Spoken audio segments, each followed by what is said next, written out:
오늘 우리에게 주신 하나님의 말씀이 있습니다. 하나님의 말씀은 사도행전 27장 20절에서 26절입니다. 오늘 저희들에게 주신 하나님의 말씀 사도행전 27장 20절에서 26절입니다. 제가 한 절, 여러분이 한 절 봉독하시고 마지막 26절은 합독하도록 하겠습니다. 여러 날 동안 해도 별도 보이지 아니하고 큰 풍랑이 그대로 있음에 구원의 여망마저 없어졌더라.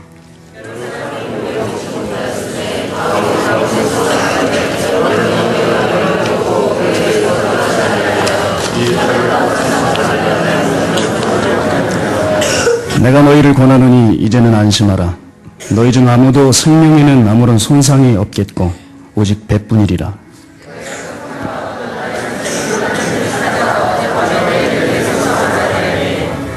바울아, 두려워하지 말라. 네가 가이사 앞에 서야 하겠고 또 하나님께서 너와 함께 항해하는 자를 다 내게 주셨다 하였으니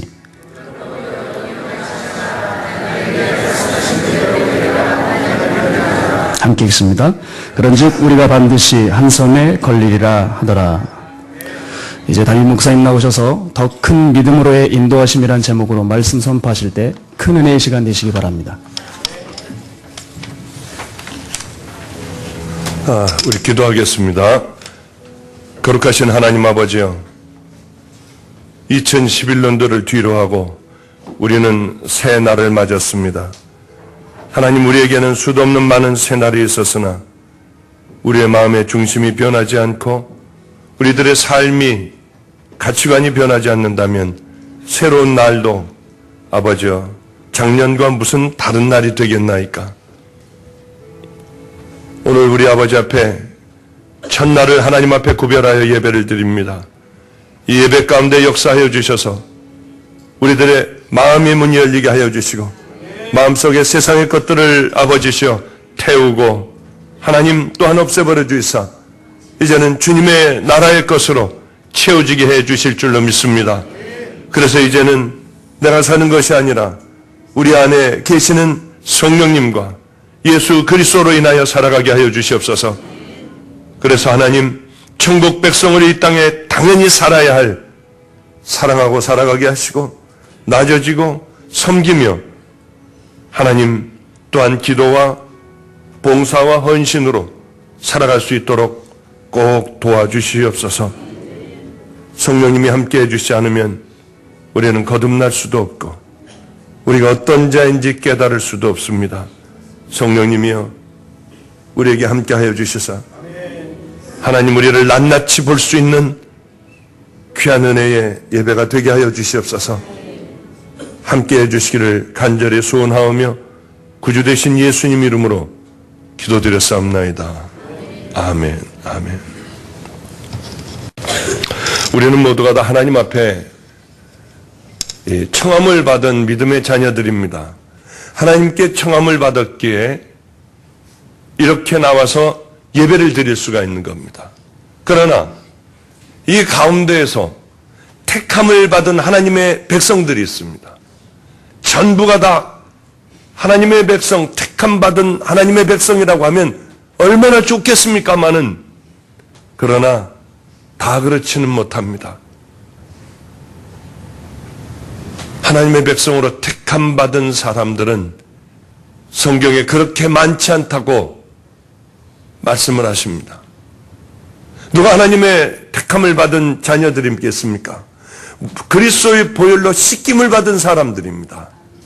죄의 씻음을 받고 내 안에 이제 그리스도가 살아계시고 성령님이 살아계시고 가치관이 변하며 이제 우리들의 삶을 그 길을 향하여, 천국 길을 향하여 묵묵히 걸어가는 사람들만이 선택받은 사람입니다. 교회에 나와 예배드리는 사람들이 다 선택받았으면 얼마나 좋겠습니까? 이 청함을 받은 것은 우리 하나님의 은혜입니다. 그러나 이 가운데 택함을 받는 것은 하나님의 큰 축복이 아닐 수가 없습니다. 여러분은 택함을 받으셨습니까? 아니면은 청함만 받으셨습니까? 이것이 우리에게 가장 큰 올해의 물음이 되어야 할 겁니다. 그렇지 않다면 마치 학생이 학교에 가서 딴 생각하며 3년을 공부해도 6년을 공부해도 그저 왔다 갔다 하는 내게 아무 소용이 없는 그런 학생과 동일하지 않겠습니까? 수십 년간을 예수를 믿으며 수십 년간을 새벽을 깨우며 모든 예배에 다 참석하고 하나님에 관한 지식은 머리에 가득함에도 불구하고 나 하나 변화시키지 못하는, 많은 세월이 흘러도 조금도 변화되지 않는 이 모습으로 살아간다고 하면 과연 우리가 하나님의 자녀일까? 선택을 받았을까? 택함을 받았을까? 하는 생각이 성령께서 강하게 임재하여 주셔서 우리들을 분명히 하나님의 말씀을 통하여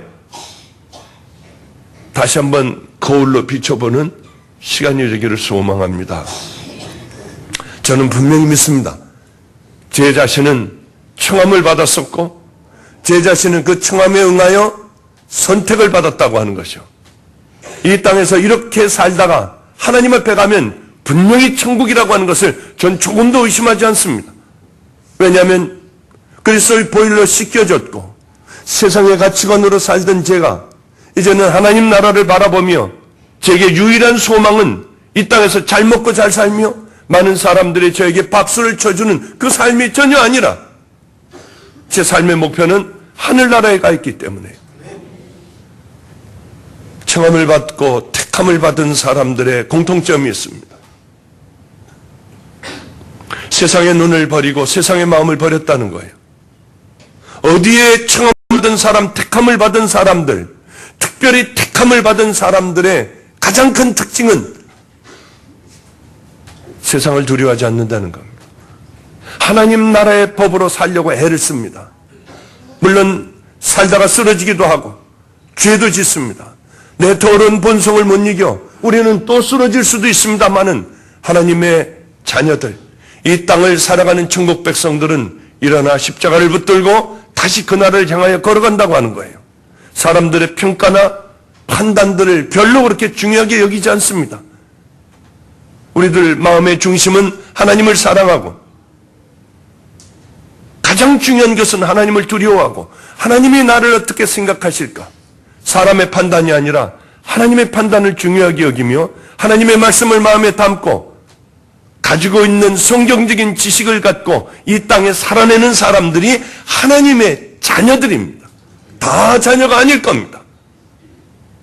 그러니 택함을 받은 사람의 수는 얼마나 적겠냐는 겁니다. 예수님은 거짓말을 하지 않으십니다. 하나님도 거짓말을 하지 않으십니다. 하나님은 성경에 쓰여진 그대로 우리를 심판하실 거고 그대로 하나님은 천국 백성과 지옥 갈 자들을 구별하여 하나님의 백성들은 구별하여 천국으로 드릴 것은 분명합니다.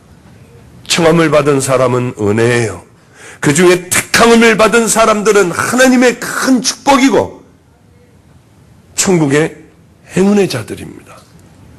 그런데 이상한 게 하나가 있습니다. 택함을 받아 하나님의 자녀, 천국 백성으로 이 땅에서 살아가는 사람들은 하나님의 간섭이 시작이 됩니다. 그저 그냥 놔두는 것이 아니라 하나님은 내 자녀가 됐으면 그때서부터 하나님은 우리를 간섭하시기 시작을 합니다. 왜 그러냐면 끝까지 천국 길을 향하여 걸어가게 하시기 위하여 우리를 간섭을 하고 가던 잘못된 길을 가면 때려서라도 바른 길을 가게 하며 오늘 같은 하나님의 말씀과 음성을 통하여서도 내가 잘못 가고 있는 그 길을 돌이키고 내가 얼마나 죄인인 것을 깨닫게 하여 주셔서 그 길을 잘 갈 수 있도록 만들어 주시는 것이 하나님이 행복한 간섭입니다. 이 간섭은 때로는 우리들에게 버거울 때도 있고 힘들 때도 있습니다. 천국 백성은 쉽게 가겠습니까? 바로 가려고 하면 말도 못하기 어렵습니다. 세상에 대하여 귀를 닫아야 돼요. 때로는 가장 소중한 것도 포기할 때가 있습니다. 사도 바울은 하나님의 귀한 종이었습니다. 신약 성경의 많은 부분을 사도 바울이 썼습니다. 사도 바울이 그저 쓴 편지들이 우리들의 성경이 되었습니다. 그만큼 사도 바울은 하나님의 큰 관심 가운데 있는 믿음의 종이었습니다. 이 종을 하나님께서는 어떻게 다루셨는가 한번 깨닫고 깊이 생각을 해보며, 아 그래, 우리들이 이 땅에 살아가는 것은 잘 먹고 잘 사는 것이 축복이 아니고 하나님의 자녀들, 하나님께서 귀하게 여기시는 이 사람들의 일생은 어떠해야 하는가 한번 잠깐 생각을 해보려고 합니다. 사도 바울은 정말 멋진 믿음의 종이었습니다. 마지막에 그런데 그런 종들이 편안하게 잘 먹고 장수를 하다가 그저 이불에 누워 모든 호강을 하다가 하나님 앞에 가면 얼마나 좋겠습니까마는 그렇지 않습니다. 죽도록 고생을 하며 죽을 고비를 다 넘긴 이 귀한 종에게 하나님은 이런 명령을 하십니다. 너는 이제 로마로 가야 한다. 로마로 가서 죽어야 한다. 하나님의 사람들은 자기가 어떻게 죽어야 할 것과 어느 시점에서 죽어야 할 것을 많이들 알더군요. 이제 너는 가이사 앞에 서야 한다. 왜냐하면 가서 죽을 것을 알았습니다만은 사도 바울은 가슴이 뛰는 거예요. 그만큼 하나님 앞에 생명을 걸고 최선을 다했으면 이제 후반전이 우리가 얘기하는 평안한 삶을 살아야 할 텐데 하나님은 마지막에 가서 죽으라는 겁니다. 가이사 앞에 서야 한다는 겁니다. 왕 앞에 서서 그의 심판을 받으라고 하는 겁니다. 그런데 왜 보내느냐 하면은 바로 그 왕 앞에서, 로마의 왕 앞에서 복음을 전하라고 하시는 거예요. 얼마나 힘듭니까? 제가 안성에 있을 때였어요. 애들이 늘 죄를 지니 애들이 이제 그 소년원에 보내고 안 보내고 하는 재판이 있게 됩니다. 마음이 안타까워요. 우리 애들이 이제 재판정에 딱 서게 돼요. 저는 저 밑에서 앉아 있고요. 거긴 바늘 하나라도 떨어뜨리면 떨어지는 소리가 날 정도로 엄숙하기가 짝이 없고 다들 겁에 질려 있고 아주 무거운 분위기입니다. 그런데 얘는 어떤 죄를 졌고 뭐 너는 어떻게 했느냐 뭐 했느냐 물어보고 하는 가운데 제 마음에 불같은 마음이 드는 거예요. 그래, 네가 일어서서 네가 이 아이를 키우겠다고 얘기를 해. 어떻게 거기서 저같이 배짱이 약한 사람이 어떻게 조용한 법정에서 일어나서 죄를 저에게 주십시오. 제가 이 아이를 잘 키우겠습니다. 저는 전도사예요. 그 얘기를 어떻게 하느냐는 겁니다. 그러나 주님께서 그렇게 힘들고 매맞고 먹을 것이 없고 저 모든 것들이 다 잘 풀려야 할 텐데 바른 길을 걸어왔다고 왔는데 이런 고난의 길이고 하나님은 성령님께서 내게 계속 일어나라고 하는 거예요. 어떻게 일어나요? 그런데 견딜 수 없는 마음이 돼요. 그래, 내가 일어나면 저 아이는 나하고 함께 살 수 있게 해 주실 거예요. 해 주실 거예요. 해서 막 떠올리는 가운데 그냥 무조건 일어나고 봤습니다. 그러면 하나님 내 입을 열어주세요. 떨리는 가운데 무조건 일어나고 봤어요. 판사님, 다들 저를 쳐다봐요. 이게 도대체 무슨 일인가 하고. 판사님, 저는 교회 전도사입니다. 저 아이를 저에게 주세요. 말도 안 되는 소리를 앉아서 하니까 쳐다보고, 아, 떠들지 마세요. 여긴 재판정이래요. 말하면은 뭐가 어떻게 되고 뭐에 벌금이 어쩌고 저쩌고 그러고 이 쫓아내고 하겠다고 합니다. 교도소 보내는 것이 낫습니까? 전도사인 저하고 교회에서 함께 사는 것이 낫습니까? 참 힘들었어요.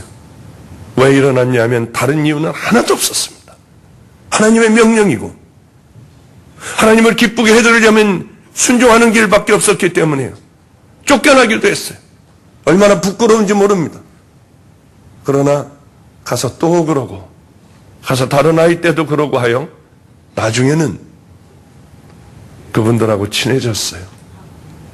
이 아이를 어떻게 하면 될까요? 저게 나중에는 의논하는 정도가 되었어요. 왜 일어났냐 하면 저같이 사람들을 잘 의식하고 부끄러워하며 사람들이 저에게 뭐라고 하면 잠을 자지 못하고 뒤척거리는 저같이 바보 같은 자가 왜 일어났냐면 다른 거 하나도 없었습니다. 하나님을 기쁘게 해드리려고요. 그 말씀에 순종해야만이 이 아이들이 가장 잘 될 것 같아서 그렇게 떨리는데도 무조건 일어나고 봤어요. 그 다음엔 앞이 깜깜하고 할 얘기도 없는 것 같고 떨리고요.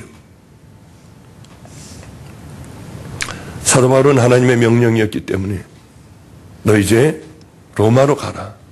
너는 이달리아로 가게 될 거야. 사도 바울은 기쁘기 짝이 없었습니다.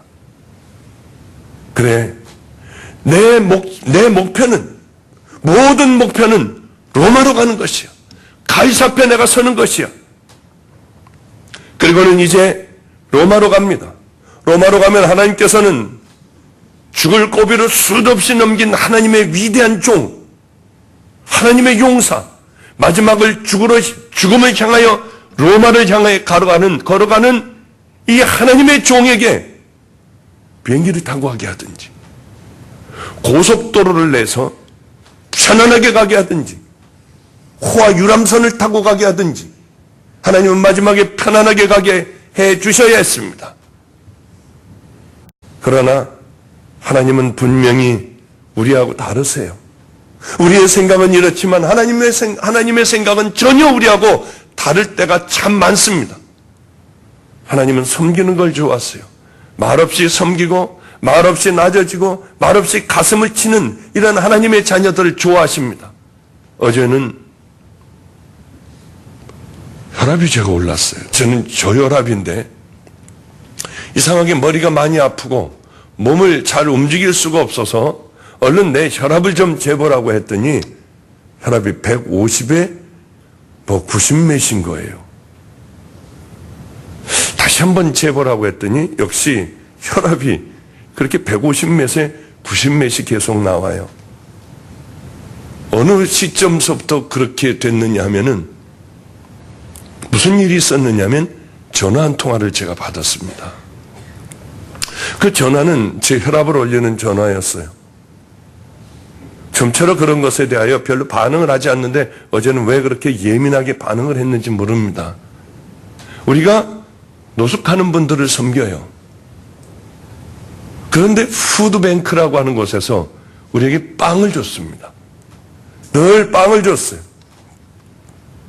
이 빵이 오면은 우리는 그분들에게 나눴습니다. 그런데 푸드뱅크에서 오는 빵은 우리는요,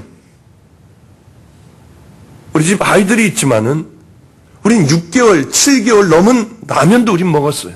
물론 저도 같이 먹었습니다. 끓여서요.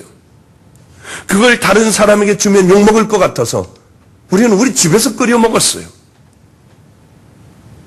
근데 빵의 그 기간은 대부분 날짜가 지난 것이거나 그냥 바로 촉박한 그저 오늘 먹어야 되는 그런 빵이 대부분이었습니다.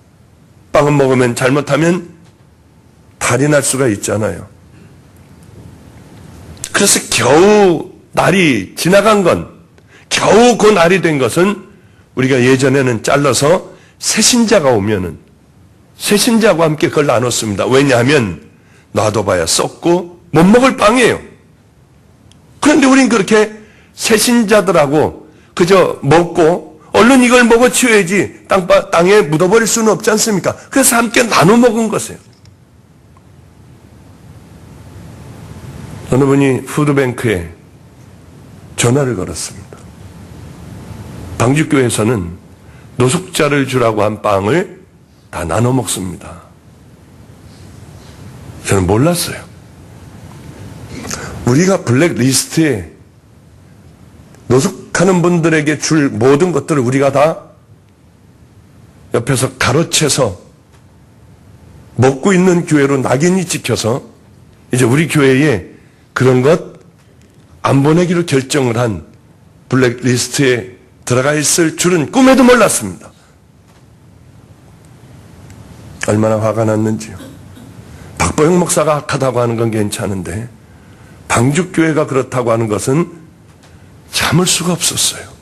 아주 괴로운데 얼마나 심하게 이 안에서 싸움이 일어났는지. 혈압이 보통 100, 110에 60 그저 이랬던 제가 150몇에 90몇, 100이 가까워 오는 그렇게 혈압이 오르더군요. 오늘은 재보지 않아서 잘 모르겠습니다. 어제도 얼른 이게 정확하지 않은가 하고 혈압계를 간호대학에 다니는 친구에게 가져오라고 하여 재봤더니 역시 또 혈압이 높더군요. 그런 생각을 했습니다. 왜 그런 일이 있으면 기도를 하고 담당자를 찾아가 이렇게 하면 되겠냐고 하든지 아니면 저를 찾아와 목사님 이런 일이 있으니 해결해 주십시오. 전화를 하면 될 텐데 왜 너무 부끄럽게 만들었을까 하는 생각을 합니다. 그래요. 마음이 좀 너무 아팠어요. 우리는 좀 성숙한 신앙과 믿음으로 어떤 문제가 있으면 엎드려 먼저 하나님과 얘기를 하고 하나님과 모든 문제를 해결하며 그리고 조용히 해결하려고 하지 않고 왜 부끄럽게 이렇게 해결하려고 했을까 하는 생각을 좀 제가 해봤었습니다. 주님 앞에 바로 가려고 하면 억울한 일도 참 많아요. 왜 이렇게 하지도 않은 걸 했다고 하는지 모르겠습니다. 모든 걸 좀 자세히 알아보고 그 얘기를 했으면 좋은데 그냥 함부로들 이게 재밌으니까 여기저기 막 퍼지기 시작을 하고 말도 안 되는 얘기라서 쳐다도 보지 않았던 얘기들이 사람들이 술렁거리며 믿기 시작을 해요. 아, 사람은 이렇구나. 그런 걸 많이 깨달았습니다. 아, 사람들은 이렇게 얘기해주면 이걸 다 믿는구나. 사람들에게 아, 나는 이런 사람이었구나 하는 것을 알 때마다 참 속이 상할 때도 많았는데 이제는 그러려니 합니다. 바른 길을 가려고 하면 그렇게 마음에 힘든 일들도 많고 결국은 포기하여 하나님은 아시겠지 뭐 주님만 알아주시면 되지 하는 마음으로 포기를 하게 되더군요. 오늘 이 얘기는 어떤 얘기냐면 사도 바울이 로마에 있는 가이사 앞에 서야 한다고 하나님의 말씀을 듣고 좀 좋고 평탄한 길로 걸어가야 할 텐데 사도 바울은 로마로 가는 길에 누구하고 같이 가게 됐냐면 배 밑창에 죄수들 276명과 함께 죄수들과 함께 로마로 가게 되었습니다. 이 죄수들은 얼마나 나쁜 죄를 지었는지 로마로 끌려가는 죄인들입니다. 아니면 로마 시민권을 가지고 있는 자들은 나는 왕 앞에 서야겠다, 가이사 앞에 서야겠다 하면 그들은 함께 로마로 가서 재판을 받게 되어 있었습니다. 그러나 아마 대부분은 악한 죄들을 지었기 때문에 원형 경기장에서 짐승들의 밥이 되고 싸우다가 죽게 될 그런 악한 죄수들과 함께 하나님의 용사인 사도 바울이 이 배미창에서 가게 되었습니다. 정말 전도자로 살아간다고 하는 건 너무나도 어렵습니다. 참 힘듭니다. 고난도 당해야 하고 사람들에게 온갖 핍박을 당해야 하며 모욕도 다 당해야 합니다. 복음을 들고 서면 왜 그렇게 우습게 여기는지요? 왜 그렇게 함부로 말을 하며 함부로 주먹질들을 하고 발길질들을 하는지. 얼마 전에 우리 집에서 이제 함께 우리 집 아이가 어떤 아이를 좋아하게 됐어요. 그 아이를 참 좋아하게 됐는데 여자애는 걔를 자꾸 무시를 해요. 야, 너는 그 남자의 체면도 있지 임마. 제가 저렇게 우습게 여기는데 쳐다도 보지 마. 아니에요, 목사님 괜찮아요. 제가 뭐라고 하든 나는 제일 좋아하는 것 그것으로 다 괜찮아요. 그것이면 충분해요. 내가 이런 얘기를 했습니다. 바로 저번 주일에 이 아이를 공부를 가르쳐주는 우리 아이에게 와가지고 그렇게 울더래요. 막 울더랍니다. 왜 그러니? 목사님, 선생님, 저는 좀 똑바로 하려고 해도 잘 안 돼요. 저희 집에 이제 온 지 2개월밖에는 되지 않은 아이입니다. 정말 답답하대요. 애들하고 싸우지 않으려고 해도 자꾸 말로 죄짓게 되고 마음으로 죄짓게 되고요. 미워하게 되고 왜 이러는지 모르겠답니다. 날 하나님을 만났으면 좋겠는데 난 여기를 도망가고 싶어요. 하나님은 나를 만나주지도 않고요. 그래서 이 아이 저에게 찾아왔어요. 목사님, 이 아이를 어떻게 할까요? 이 아이를 마가의 다락방에서 지내며 하나님을 만나게 해주는 게 좋을 것 같습니다. 그래, 그럼 오늘 내가 일찌감치 데려갈게. 그 아이를 데리고 마가의 다락방으로 가서 집회를 시작을 하게 되었습니다. 바로 그날 얼마나 간절하게 얘가 원했는지 통성기도를 하며 밑에 이제 사람들을 기도해 주려고 내려가려고 보니까 이 아이는 죽어라고 기도를 하고 있었어요. 무슨 기도인지 막 소리 지르며 그렇게 기도하고 있었습니다. 얘는 하나님에 대하여 모르는 아이예요. 하나님을 만나기를 저렇게 원하는 모양이다. 주님, 저 아이를 하나님을 만나게 해주세요. 음성을 들려주세요. 그리고 이제 집회가 끝난 다음에 저는 제 방으로 들어왔는데 이 아이가 입이 이만큼 찢어져서 들어왔어요.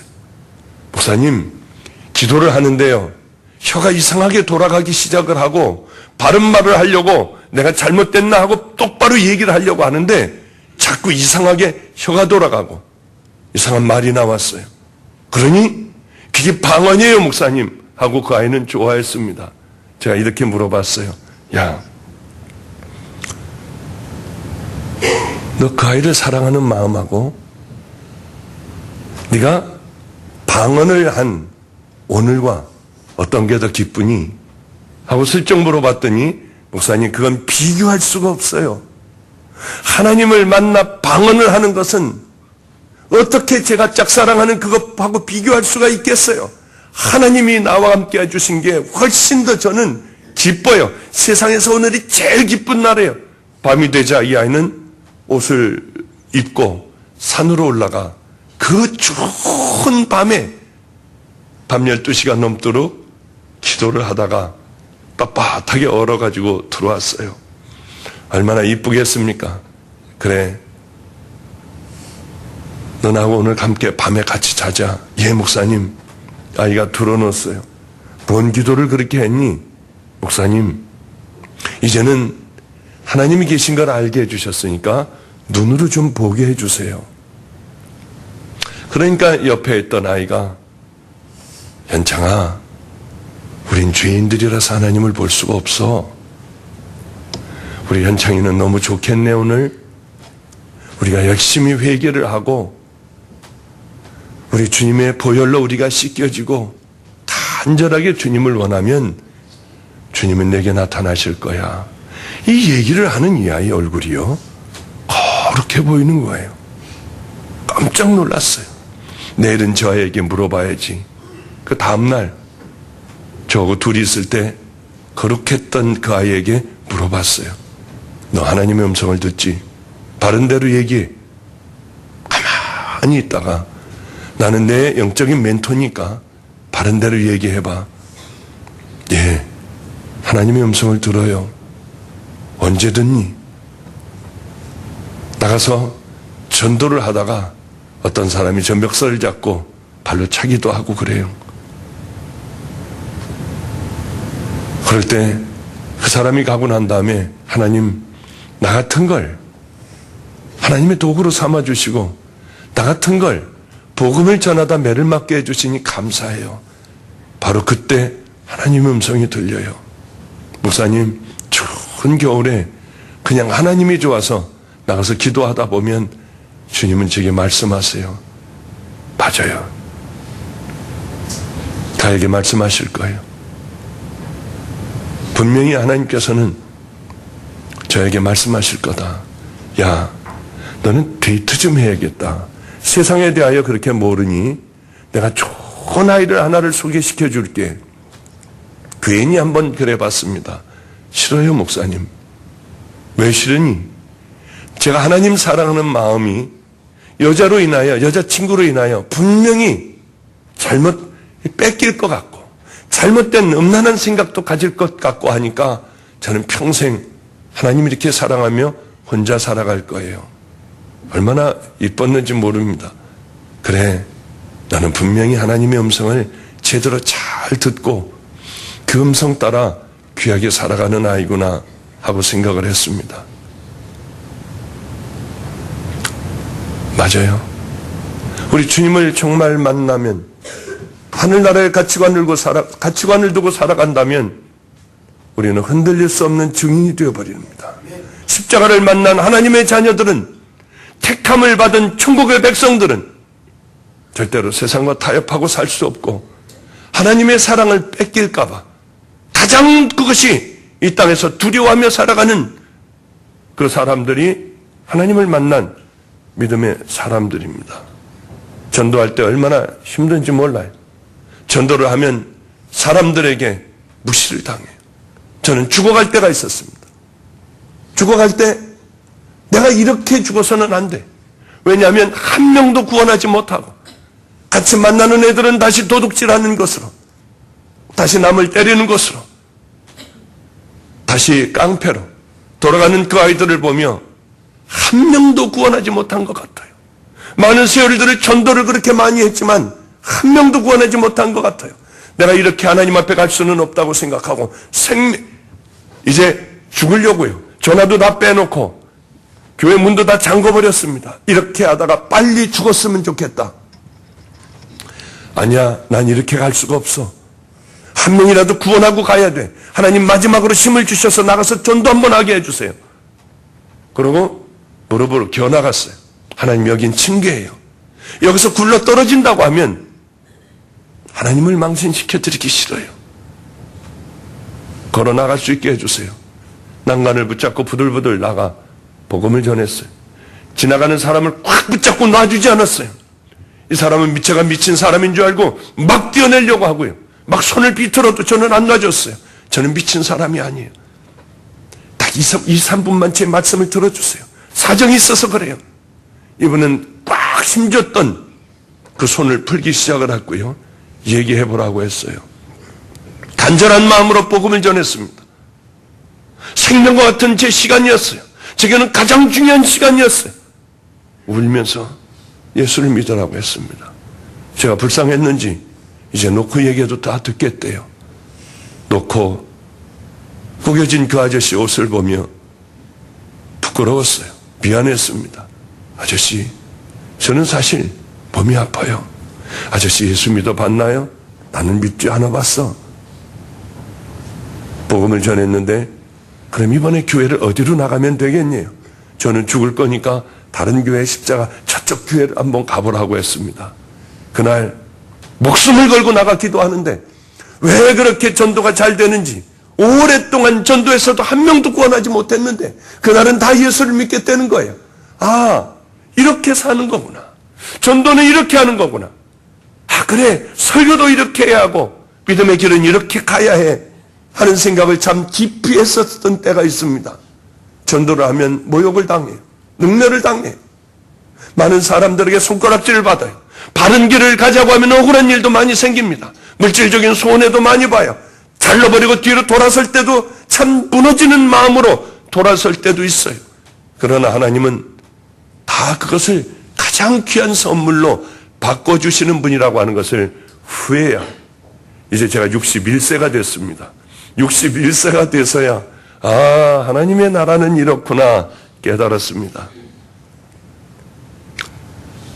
모두 예수 때문에 고난당하는 사람이 그렇게 많아요. 제가 알고 있는 어느 모 그룹의 사장의 가족하고 식사를 할 기회가 있었습니다. 그래서 제가 기도를 하고 그분들과 함께 식사를 하는데 말도 안 되는 어떤 기가 막힌 얘기를 하기 시작을 했습니다. 우리 며느리가 참 대단한 며느리래요. 부끄러워 구개를 속이고 있었습니다. 믿지 않는 유교 집안에 이 며느리가 들어온 거예요. 예수 믿는 며느리가 들어왔습니다. 늘 큰 집이기에 늘 제사를 지냈습니다. 그런데 공부를 많이 하고 그렇게 예쁘게 생겼으니 모 그룹의 사장의 며느리가 되지 않았겠습니까? 이 며느리는 제사를 지낼 때 되면 딱 성경책을 가지고 와서 제사상에 앉아서 찬양을 하고 거기서 기도를 하는 거예요. 끌어내도 또 가서 그 다음에 또 하는 거예요. 계속 찬양하고 통성으로 기도하고. 얼마나 많은 고난을 당했겠습니까? 얼마나 많은 이혼의 협박을 받았겠습니까? 저런 거하고는 당장에 헤어져야 한다고 얼마나 많이들 얘기했겠습니까? 남편에게 별의별 보욕을 다 당했을 거 아니에요. 그러나 이 아름다운 하나님의 용사는 굽히지 않고 끝까지 그렇게 했습니다.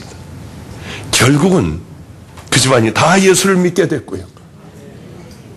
저와 함께 예배를 드리며 식사를 했던 것이 몇 년 전의 일이에요.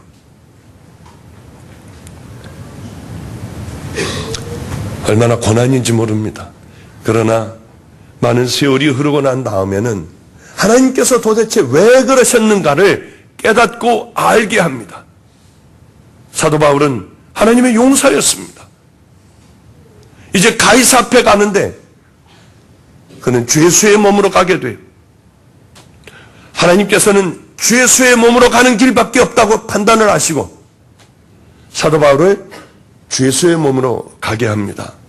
그러면 하나님께서는 최소한도 그 배 죄수로 가야 한다고 하면 평탄한 길을 열어주셨어야 합니다.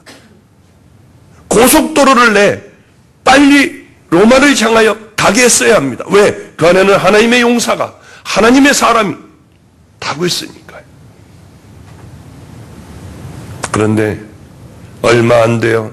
섬 가운데로 유라굴라라 하는 광풍이 크게 일어나니 여러 날 동안 해도 별도 보이지 아니하고 구원의 여망이 전혀 없었던 겁니다. 모든 길이 평탄해야 했는데 죄수의 몸으로 이제 죽으러 가는데도 하나님은 그냥 보내주지 않고 모든 소망과 여망이 끊어져 버리는 광풍, 미친 바람, 그 바람을 주셨습니다. 저는 제 인생에 죽을 고비를 몇 번 넘겼습니다. 병으로 점점 다가오는 이 고난들은 이겨나갈 수 있었습니다만은 제가 대학교 때 어디에서 배를 타고 제주도를 가게 됐습니다. 전라도 어느 쪽에 갔어요. 배가 뜨느니 마느니 하다가 밤에 배가 떠났습니다. 제주도 가는 배를 타고 가는데 심상치 않은 바람이 불고 사이렌이 막 울었어요. 막 한없이 이 하늘로 솟구쳤다 땅으로 떨어지고 했습니다. 다들 한 명도 빠짐없이 배 밑창으로 집어넣고 닫아버렸어요. 절대로 나와서는 안 된다고 하더군요. 사이렌은 계속 울려댔고요. 어떻게? 하늘로 막 올라가는 것 같다가 갑자기 저 땅 아래로 떨어지는 것 같은 거예요. 사람들은 우는 사람도 있었고요. 구토를 하는 사람들도 있었고 이리 처박혔다 저리 처박혔다 하며 방 안에 그 밑에 배 선실은 아비규환이었던 기억이 납니다. 그때 저도 모르게 예수를 안 믿던 제가 무릎을 꿇고 하나님 한 번만 살려주면 내가 하나님 말씀대로 살겠다고 하며 그렇게 무릎을 꿇었다가 뒹굴고요. 또다시 그래도 무릎을 꿇고 뒹굴고 하다가 그 모든 것들이 가라앉을 때 그때 그 기분이 얼마나 좋은지요. 기도했던 건 요만큼도 생각 안 나고 다시 담배 피고 술을 먹으며 그렇게 놀았던 기억이 납니다. 샌프란시스코에서 뉴욕으로 갈 때였어요. 뉴욕이 아니라 LA로 갈 때였습니다. 그저 한 1시간 조금 남짓 더 걸리는 그런 곳이었는데, 비행기가 가다가요. 집회를 하다 가다가 갑자기 비행기가 떨어지는 거예요. 얼마나 무섭겠습니까? 여러분, 그냥 흔들리고 그냥 잠깐 떨어졌다 가고 이런 것들은 괜찮은데, 가다가 한없이 떨어지는데 사람들이 막 하고 소리를 지르는 겁니다. 얼마나 무서웠겠어요. 소망이 끊어지더군요. 아직 끝났다고 생각하니까 살고 싶어요. 하나님 한 번만 살려주세요. 이게 도대체 웬일이에요? 이게 집회를 가는데 가다 보니까 펑 하며 막 기체가 흔들리는데 이제 죽었다고 생각을 했어요.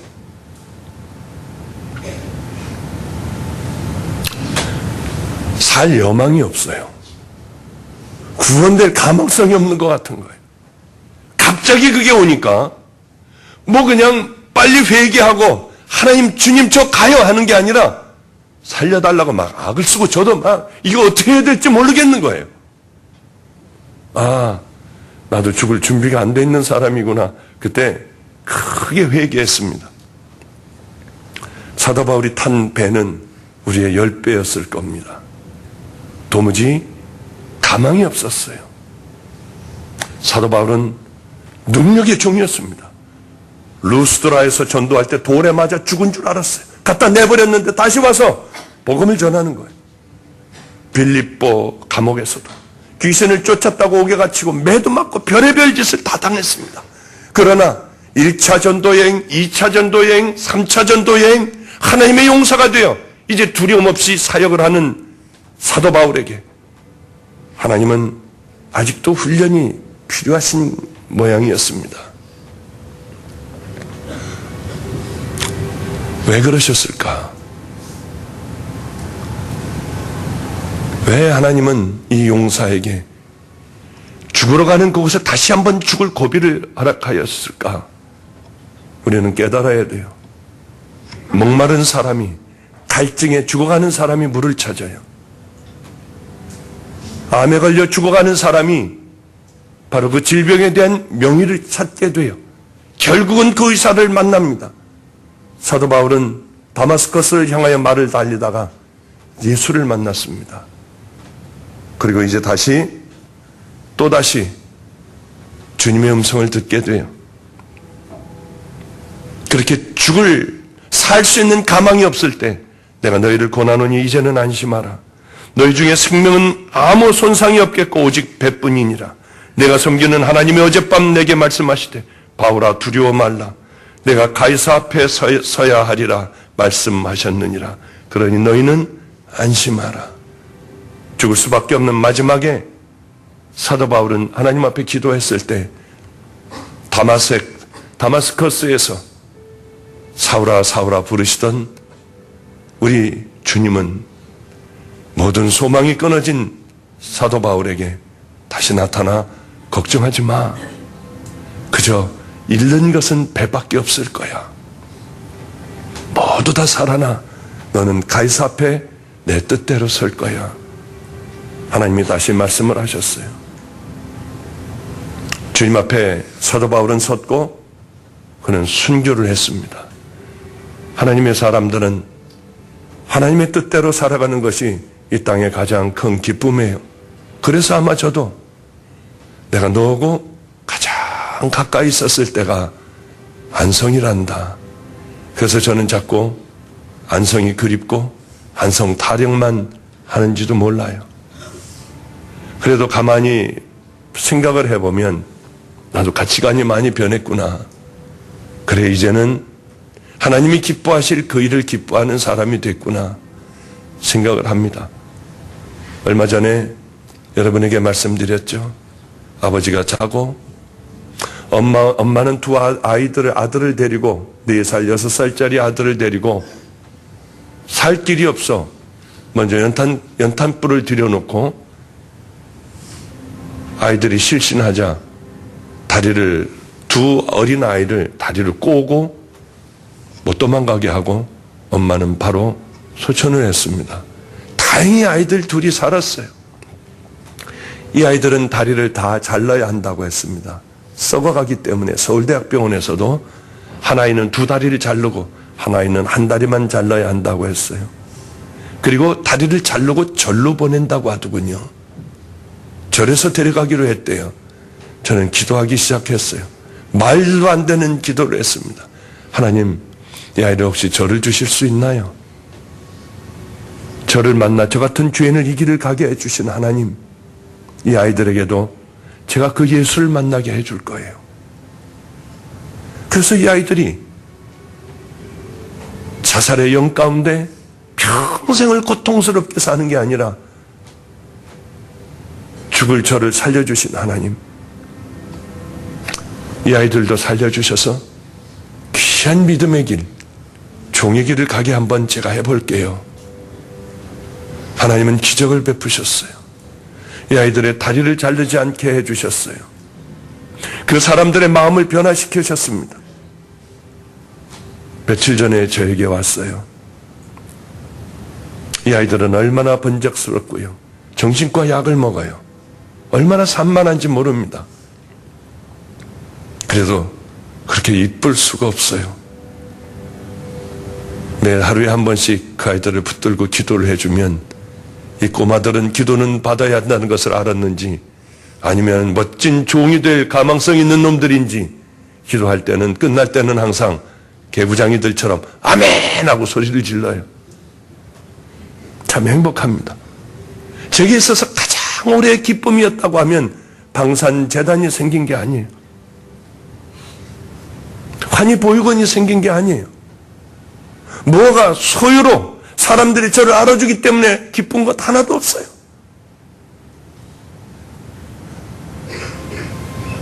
이제 며느리가 개척교회 목사님 딸이라고 하는 사실을 알게 되었습니다. 그것보다 더 저는 기뻐요. 특히 가장 오래 큰 기쁨은 그 아이들과 함께 할 수 있었다는 겁니다. 참 행복해요. 세상 무엇과도 다 바꿀 수 있을 것 같아요. 다 잃어버린다 해도 이 두 녀석만 믿음의 아이로 만들면 그래, 하나님 앞에 그저 요만큼 할 말은 있겠구나 생각을 했습니다. 우리 하나님의 사람들은, 믿음의 자녀들은, 선택받은 하나님의 자녀들은 세상으로 기뻐하는 사람이 돼서는 안 됩니다. 주님의 음성 듣는 것을 기쁨으로, 하나님의 명령이 내게 가서 너는 죽어야 하리라, 그 명령을 들었어도 기쁨으로 그것을 향하여 소망을 품고 그것이 소원이 되어 그 길을 향하여 걸어가는 것이 이 땅의 믿음의 자녀들인 줄로 믿습니다. 고난당하셔도 당연히 우리들이 당해야 할 것으로 그렇게 깨달으시고, 우리들은 세상의 축복과 돈을 위하여 예수 믿는 것이 아니라 주님의 남은 고난을 우리들의 육신에 채우기 위하여 그분 가신 그 길을 말없이 걸어가는 믿음의 용사들이 여러분 반드시 되어야 합니다. 젖먹이부터 노년에 이르기까지 방주교인과 인터넷 성도라고 하면 한 번도 빠짐없이 다 올해는 믿음의 그 길을 걸어가는 믿음의 용사들, 사도 바울들이 되시기를 주님의 이름으로 축복합니다. 기도하겠습니다. 거룩하신 우리 하나님, 올해는 우리들 하나님을 잘 알아가게 하옵소서.